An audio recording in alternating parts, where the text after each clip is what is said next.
The world changed forever on a morning that never came. People all over Earth woke up expecting sunlight, but the sky was dark. It was not night. It was not a storm. The sun had not risen. There was no light, no warmth, just darkness, cold, and fear. At first, many thought it was a strange eclipse or maybe a power failure, but when they looked outside, they saw that it was not just their homes or cities. The sky itself had gone black.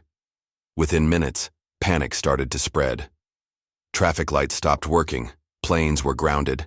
People turned on their radios and TVs, searching for answers, but many channels were silent. Power grids in several countries began to fail. Without sunlight, solar energy stopped. Temperatures began to drop slowly but surely. The warmth people took for granted was disappearing. In colder places, frost appeared by noon.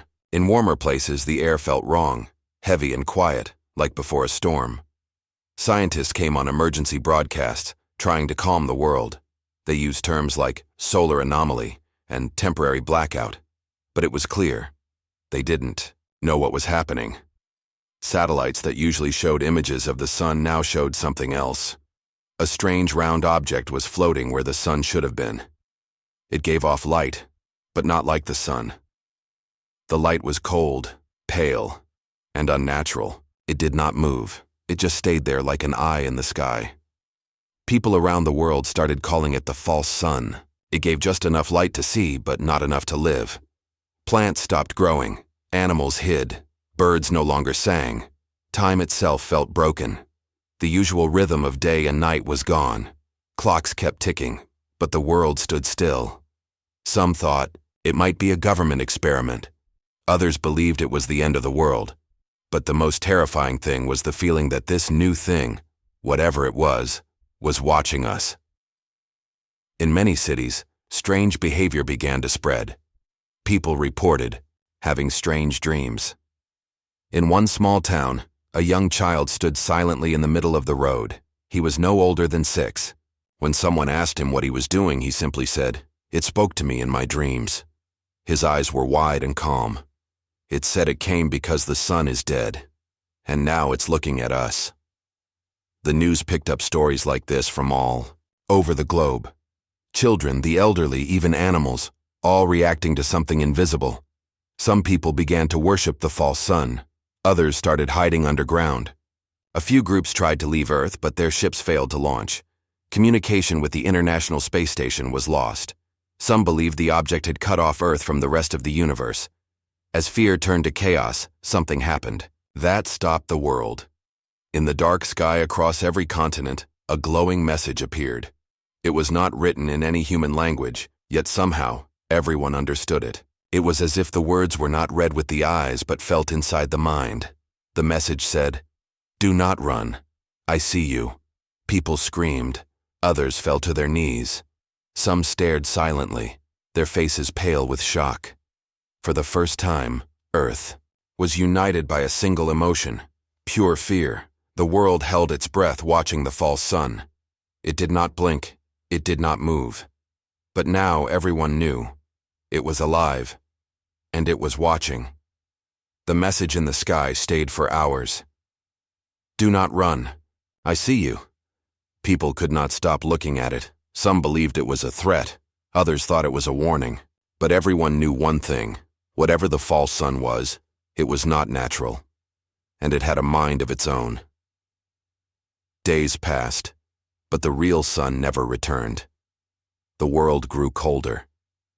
Snow began to fall in countries that had never seen snow before. Crops started to die. Governments tried to control panic, but supplies were running out. Food, heat, and hope, all were fading. Still, the false sun hung in the sky, shining that pale, cold light. It never moved. It never changed. But the feeling of being watched became stronger. Scientists gathered in secret locations.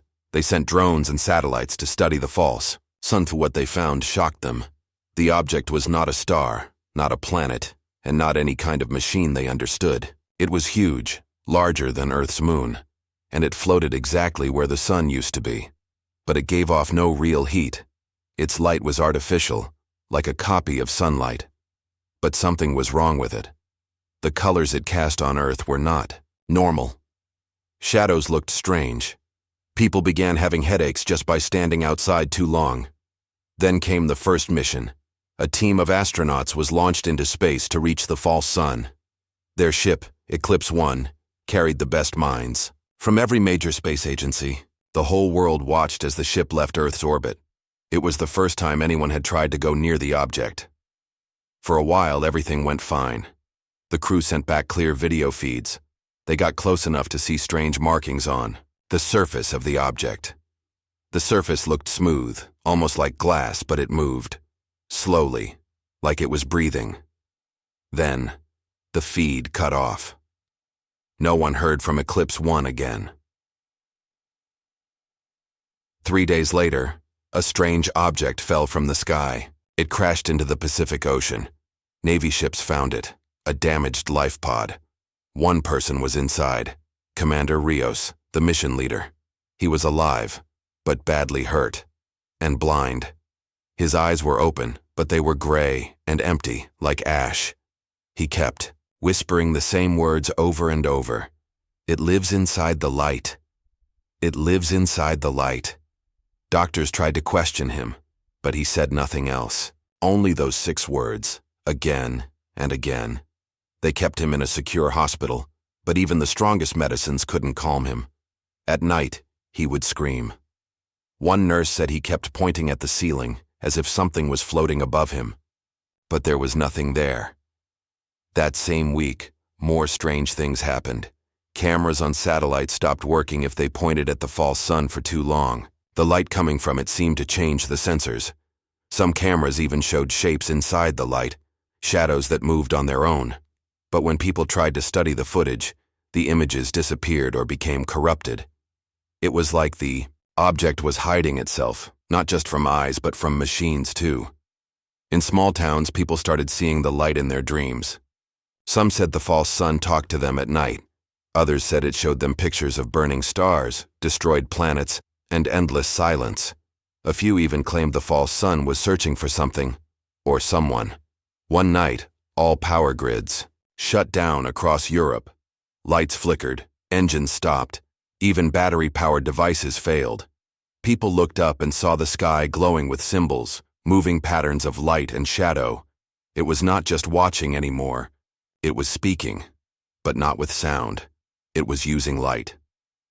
The next morning, a man in Brazil woke up with symbols burned into his skin. No fire, no injury, just perfect glowing marks, matching the patterns seen in the sky. He said the same thing as Commander Rios.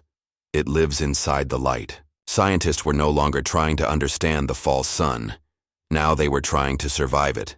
They started calling it the Watcher, because that's what it was doing. Watching, studying, learning, and maybe waiting. But for what? The question no one could answer. That night, for the first time since the real sun died, the false sun blinked. Just once. And everyone on Earth saw it. The blink changed everything. The false sun, the Watcher, had always stayed still. Cold, silent, watching. But now, it blinked. Not like a machine, not like a signal. It blinked like an eye. People across Earth stood frozen, staring at the sky. For some, it was only a second. For others, it felt like time stretched out.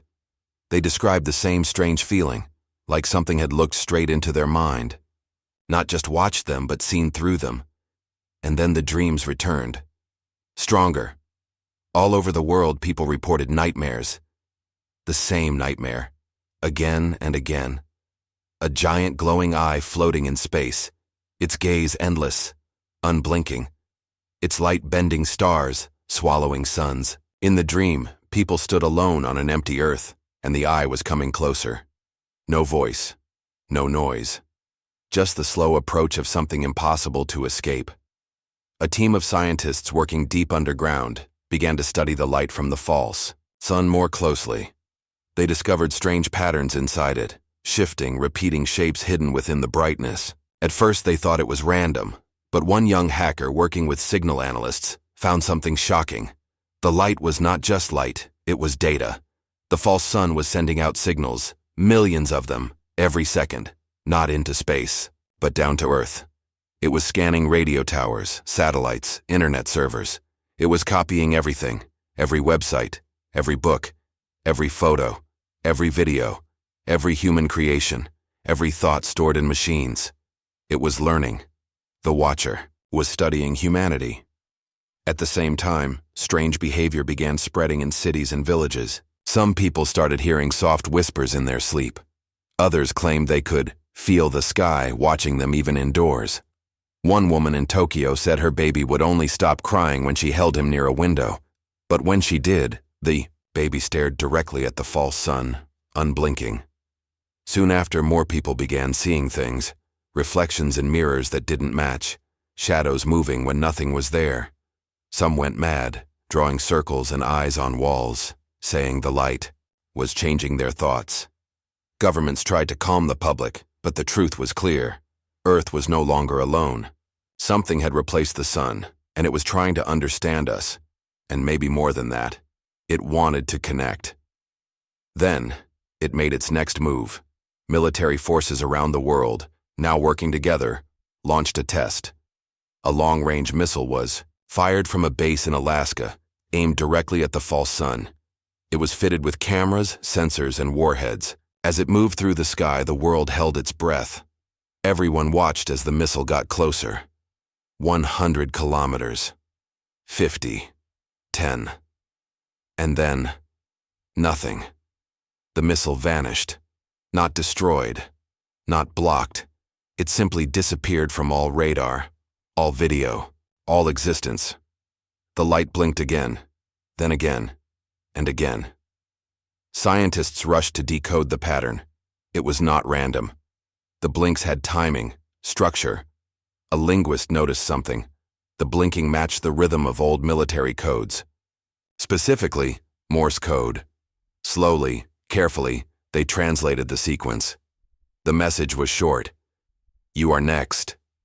The words sent waves of panic across the globe. Was it a threat, a warning, or just a statement of fact? No one knew. Then, something happened that made everything worse. In a small mountain village, a woman gave birth to a baby girl. But the doctors noticed something strange. The baby's eyes glowed faintly in the dark.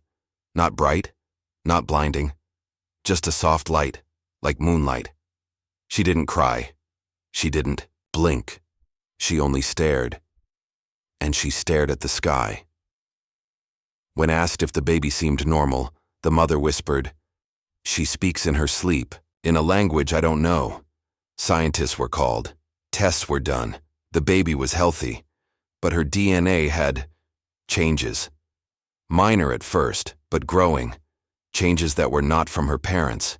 Changes that matched the energy pattern of the false sun. The Watcher wasn't just studying humanity. It was beginning to touch it, and Earth had no idea what was coming next. The baby with glowing eyes became the center of attention. Scientists, governments, and secret organizations all wanted to study her. But they were too late.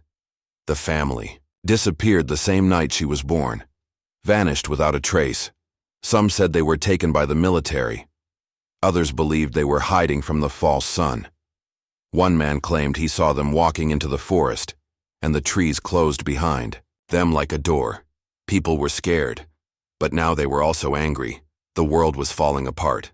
Power grids were failing more often. The sky never changed. The temperature kept dropping. Food became harder to grow. Riots began in major cities. People blamed each other. Some blamed governments. But deep down, everyone knew the real enemy was the thing in the sky. Across the planet, a global meeting was held in secret. Leaders, scientists, and military generals came together underground. They called it Project Nightshield. It had one goal: survival. Long ago, after the Cold War, a few countries had built hidden cities underground. Shelters, deep beneath the earth, made to protect against nuclear war. Now, those cities were being activated again. Only a few thousand people would be chosen to live in them. Scientists, doctors, engineers, and some military. The rest of the world would be left above. People protested when they found out. But the truth was, the surface was no longer safe. Strange cults started to rise. Groups that worshiped the false sun. They stood in open fields, staring up without blinking for hours. Some even burned their eyes to see the truth. They believed the Watcher was a god, and that it had come to choose the next step in human evolution. Meanwhile, underground labs discovered something important. One scientist, Dr. Elias Venn, had been studying the light from the false sun for months. He built a special machine that could send back a frequency, a sound wave, aimed directly at the object. When he turned it on, the false sun reacted. It blinked, fast, dozens of times in just seconds. The patterns were strange and painful to look at. Some people had seizures from watching the sky. But Dr. Venn believed it was trying to speak again. It was answering the frequency, not with words, but with intelligence. He recorded the blink pattern and fed it into a computer. The AI analyzing the data froze for 3 minutes. When it restarted, it showed a single word on the screen. Observed. That same night, the temperature dropped suddenly all over the planet. In deserts, snow began to fall. In tropical areas, ice formed on trees. And above the clouds, lightning.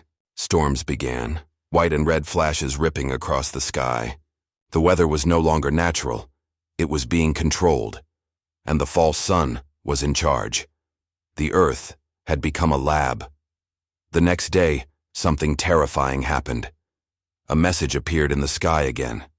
This time, not in a peaceful glow. It was written in fire, burning across the blackness above. "You are being tested." People screamed. Some ran. Others fell to their knees and prayed. But deep underground, inside the control room of Project Nightshield, Dr. Venn stared at the blinking light on his monitor. The frequency was still active, and something was responding, closer than before. Suddenly the screen began to flicker. Not random, not broken. It was showing something. It was a shape. Not the eye, not the false sun. It looked like a face. Human, but not quite. Long, pale, hollow. No mouth. Only eyes. Eyes made of light. And they were staring back through the screen. The room went dark. Back on the surface, somewhere in the ruins of what used to be a city, a group of survivors stood around a fire. One of them, a little girl no older than 8, looked up. She pointed at the sky and said quietly, "It knows who you are." The others asked her what she meant. She replied without blinking, "The Watcher isn't just watching. It's choosing." Then she turned to the fire, and the flames changed color. Blue, like the light in the sky. Earth was no longer just a planet. It was a test. And the test had already begun. The fire stayed blue all night. No one slept. The survivors around it said the flames whispered, not in words but in feelings, sadness, hunger, curiosity. It was like something inside the fire wanted to understand them. One man tried to put the fire out, but the flames wouldn't die. They just kept burning, cold and silent, without smoke. Far away, in the underground city of Project Nightshield, alarms rang. Something was coming. A signal, stronger than before, was pushing through Earth's atmosphere. It wasn't just light now, it was sound. A deep, slow hum that couldn't be heard with ears, but felt in the bones. People working inside the bunker started getting nosebleeds. A few fainted. Some started whispering numbers in their sleep. Dr. Elias Venn watched as the signal grew, stronger. His machine, the same one that once sent a signal to the Watcher, now began receiving strange symbols. At first they looked like patterns, but when translated into binary, then into images, they revealed something terrifying. Maps, not of Earth, but of other planets. Dead ones, burnt, frozen, shattered, each marked with a red circle. All had one thing in common. They had suns, and those suns were all gone, replaced by the same glowing object now sitting in Earth's sky. The Watcher had done this before. Earth was not the first, it was just next. Dr. Venn showed the findings to the Global Council, running Project Nightshield. Some believed it was proof that the Watcher was a destroyer, consuming systems one by one. Others believed the planets weren't destroyed, but judged. Failed tests. But one general asked the question no one else wanted to speak aloud. What? If Earth is passing, no one answered. Above ground, strange events continued. In multiple cities, people went missing. Entire groups, families, towns, even soldiers disappeared without warning. No trace, no sign of struggle. Just empty homes, food still on plates, clothes left behind. Only one thing was always found. A circle of light, burned into the ground, and it was warm, the first warm thing anyone had felt since the real sun died. Meanwhile, animals began acting strangely. Dogs barked at nothing. Birds flew in perfect circles above towns. Whales beached themselves, then returned to the sea as if nothing had happened. Forests became silent. No insects, no movement. Only watching. Always watching. The false sun remained, still in the sky, but every night more people dreamed the same thing. A door. A giant door made of black stone floating in space. On it, a glowing mark, a circle, with an eye in the center. The dreams showed the door opening slowly, and behind it, something impossible, a shape, tall, endless, like smoke and stars, a being made of light, but alive. And in every dream, it said the same thing. You are changing. People started waking up with strange marks on their skin. Circles, eyes, lines that glowed softly in the dark.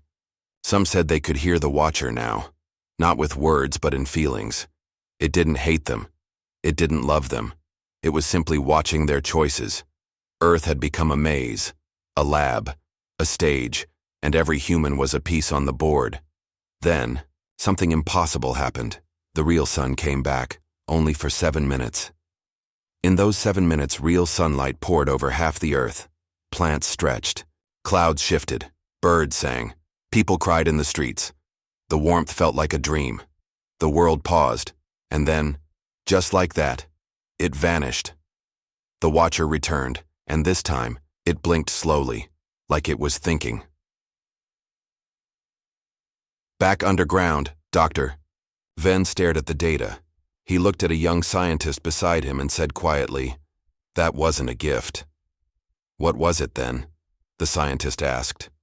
Dr. Venn answered, "It was a question." Now, Earth had a choice to make, but no one knew what the question really was, and time was running out. People talked about the return of the real sun like it was a miracle, but it wasn't. The sun had returned for only 7 minutes. And those 7 minutes were not full of joy. They were full of testing. Satellites detected strange particles in the air, particles not from Earth. Scientists believed the Watcher had let the sun return, only to see what would happen. How people would act, how life would respond. And when it saw enough, it took the sun away again. The false sun returned, brighter than before, but not warmer, never warm. Project Night Shield grew more worried each day.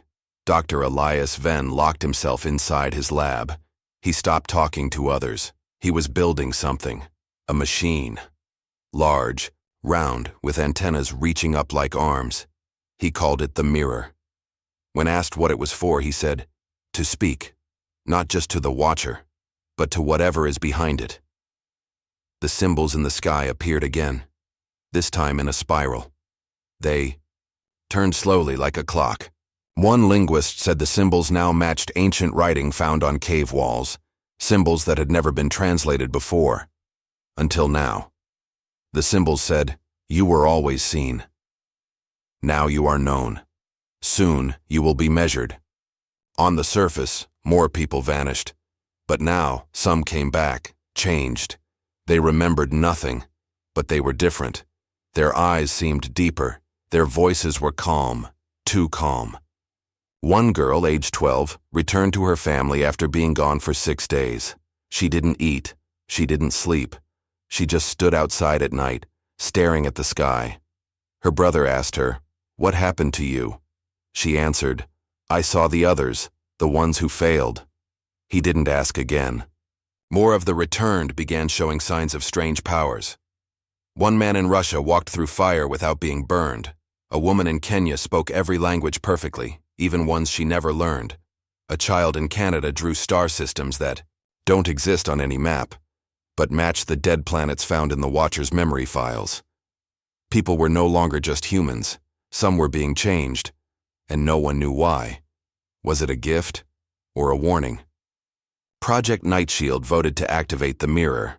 Dr. Ven's team powered up the machine, sending a massive wave of focused energy into the sky.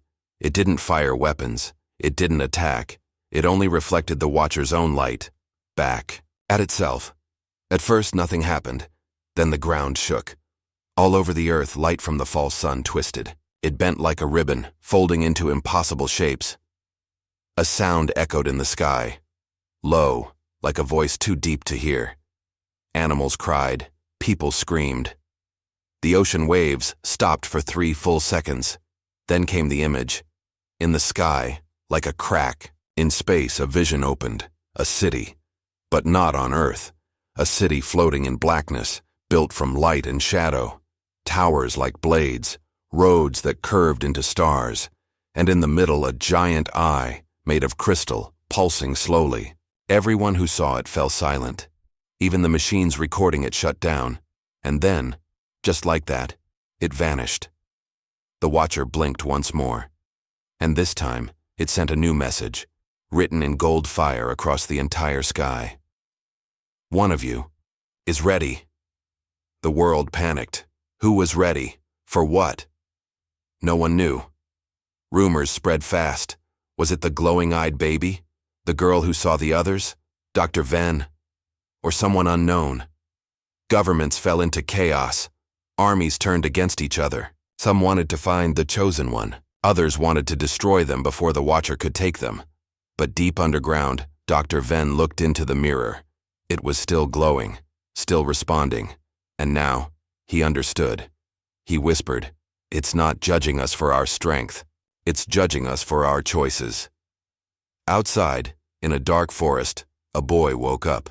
He had no memory of how he got there. But above him, the stars formed a path, and the Watcher blinked just once, as if to say, "Follow." The test was no longer silent, it was moving. The boy walked through the forest, following the path of stars in the sky. They moved slowly, blinking like gentle lights, guiding him forward.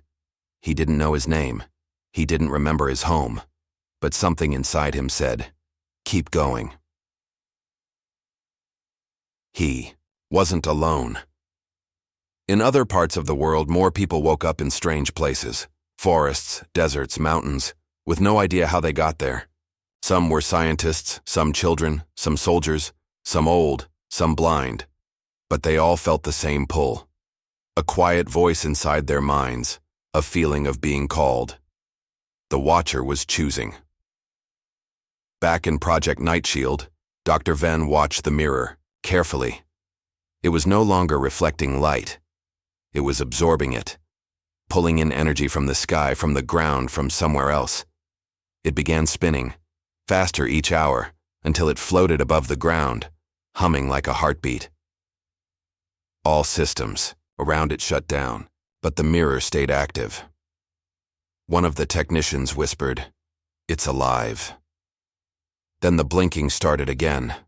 The sky lit up with a new pattern, faster than before, almost angry. The code was harder to translate, but the meaning was clear. You are near the end. One step remains. One must open the door. People across Earth were now experiencing the same dream, the black stone door floating in space. But now it was closer. It had cracks, and the light behind it was pulsing. Faster, louder, like it wanted out. In a small cave hidden deep in the mountains, a woman who had not spoken in 12 years suddenly opened her mouth and said one sentence. "The lock is not outside. It is in us." And then she fell silent forever. Dr. Ven believed he understood. The Watcher wasn't just testing Earth's technology or its strength. It was testing something deeper, human nature. Fear, hope, love, sacrifice. It wasn't looking for a weapon. It was looking for a key, a human key. One person who could open the door.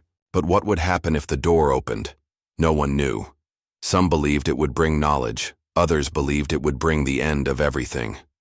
Still, the chosen ones kept walking, guided by the stars, by dreams, by instinct. They began meeting. Without words, they recognized each other. There were 12, from different countries, speaking different languages. But they all felt the same thing. A place was waiting for them.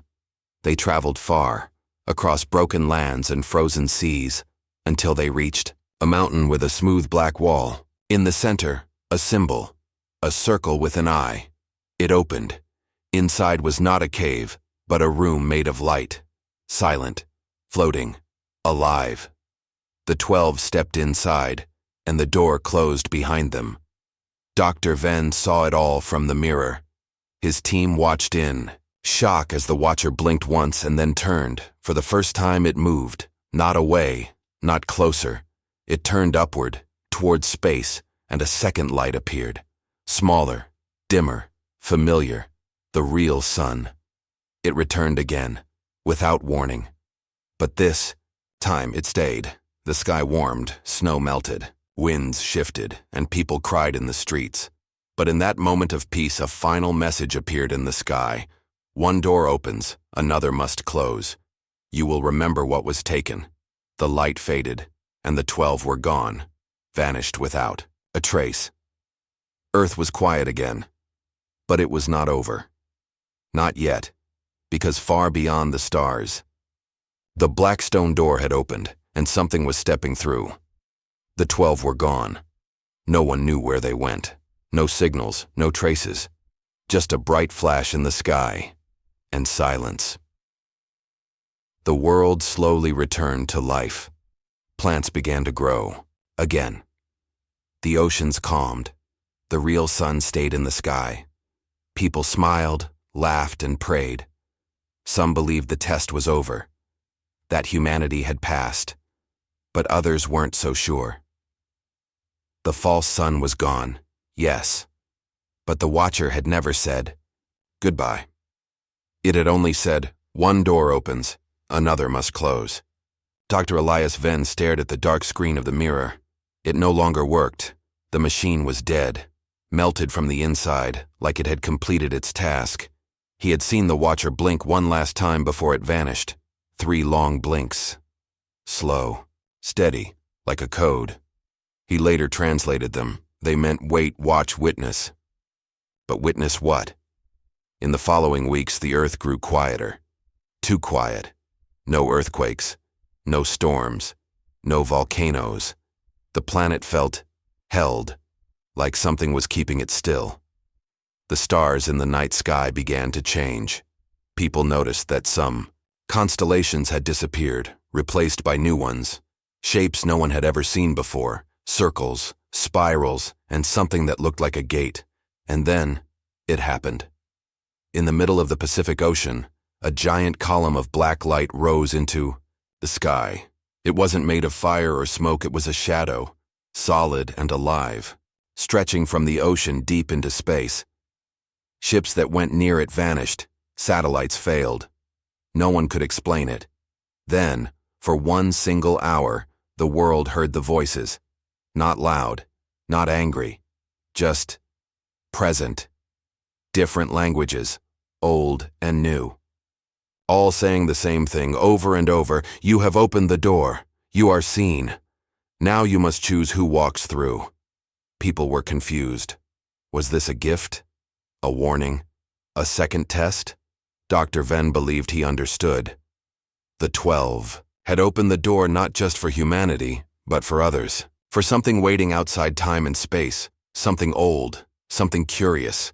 He called it the threshold. The black column was not a weapon. It was a bridge, and someone, maybe everyone, would have to decide, do we cross it or do we close it? In a small village, a girl with glowing eyes walked into the ocean toward the column. She didn't sink. She walked on the water, and as she reached the base of the shadow, it shimmered and let her in.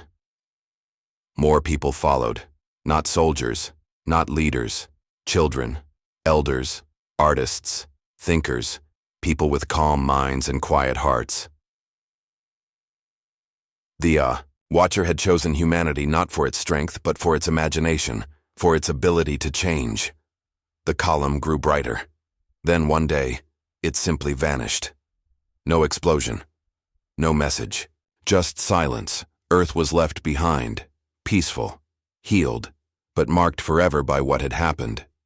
Many years later, a new star appeared in the sky, a moving one, a ship, and from its lights came voices, human voices. They spoke of cities beyond stars, of others they had met, of a place where no sun was needed, because everyone glowed, and in their voice there was only one message left to share. We were watched, we were tested, we stepped through, and we are not alone.